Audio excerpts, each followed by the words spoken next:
Hey guys, Amy here from Amy's Bay Farm Stand. If you love gardening, saving money, and all things DIY, you have come to the right place. Today I wanted to talk about dahlias, and the reason why I thought this would be a good video is because a lot of people at the stand this past weekend were really surprised that you could grow dahlias from seed.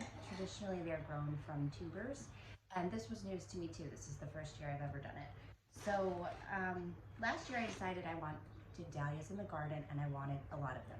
And basically, there's a couple different ways you can end up with dahlias in your garden. In the next week or two, you can go to a garden center and get one that's already this big for like 15, 20 bucks. And that to me is expensive. So that was not an option. The next option is you can buy tubers like this. So I bought 2 packages of these. They come with 2 in the package, and they're $5.99 for 2 tubers. And they look like this. They're kind of gnarly looking. And they were very, very dry. So yesterday, I soaked the other package in some water, and they do look better. So I'm going to soak the other ones, but I'm definitely not going to do it in a mason jar. I'm just going to put it in a bowl because I don't know what it is about this, but it's like freaking me out. It looks like it belongs in like a mad scientist's lair or something. I don't know, it's so weird. So, but then also for $5.99 you can get seeds. So I got a package of 500 seeds from Outside Pride of the Dahlia Dandy variety. I had 100% germination rate, and you know, that's really good. So usually when I start a new plant, I do it a couple of different ways as like an experiment of what works the best. So one row I did just seed starting mix, and I like gently pressed the seed into the mix and then watered it in. The next row I did seed starting mix, put 1 seed per cell on top of the pre-moistened seed starting mix, and then sprinkled it with a little bit of peat moss and watered it in. And the third row, I did pre-moistened peat moss, put the seed right on top, sprinkled a little more peat moss, and watered it in. They all worked, but the one that was exclusively peat moss worked the best. So moving forward, that's how I'm gonna do it. So I just wanted to show you how to sow these suckers at home. Now I cut this one up, but I use the sort of bigger cell packs. You can get the 72 cell pack ones, but the cell is like that big. So then you have to, it's so much more work. You have to pot it up and pot it up and pot it up as it gets bigger.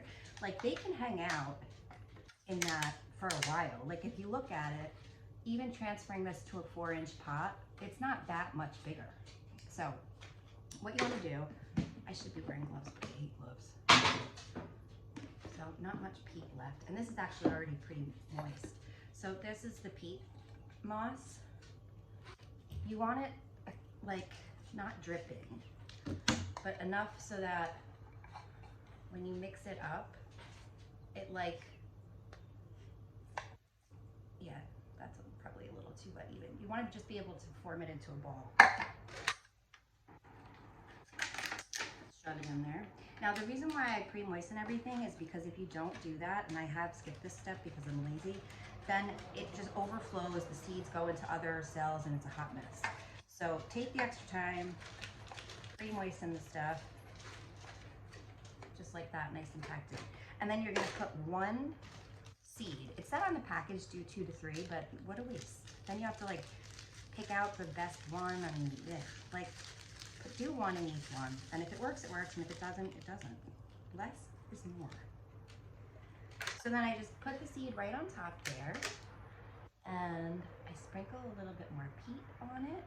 And for the first time only, I'm gonna water it in lightly, like this.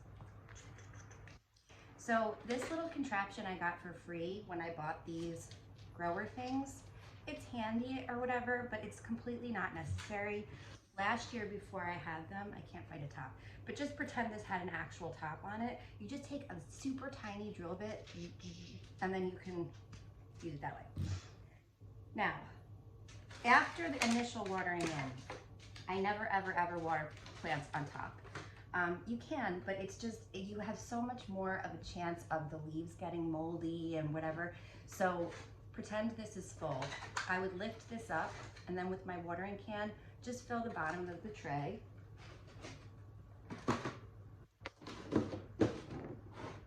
Like that.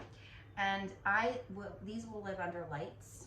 And once they sprout and they have their first set of true leaves, I don't know if I have an example of that. I'll take the dome off and just let it live under the lights until it gets stronger. So I wanted to show you too some of my mistakes. So it might be just me, but if you're growing hundreds and hundreds of plants, some of them are going to get neglected by accident. So these are my saddest looking ones, but they'll all be okay. So because I bottom water, sometimes, here's a better example. Sometimes one of them are going to be like a little crooked in the pot, way in the back, and I don't know. So the only water that's hitting it is like right here. So this guy is like uber dried out. And then if you see, you think it's good that they already have buds on it, but I don't want that. I want it to just be worrying about growing lots and lots of stalks for flowers to come off on. I bet you this is really rhubarb too. So how you want to take this off is you squeeze. Yeah, check that out. That needs a new pot. Oh, I'm so sorry, babes.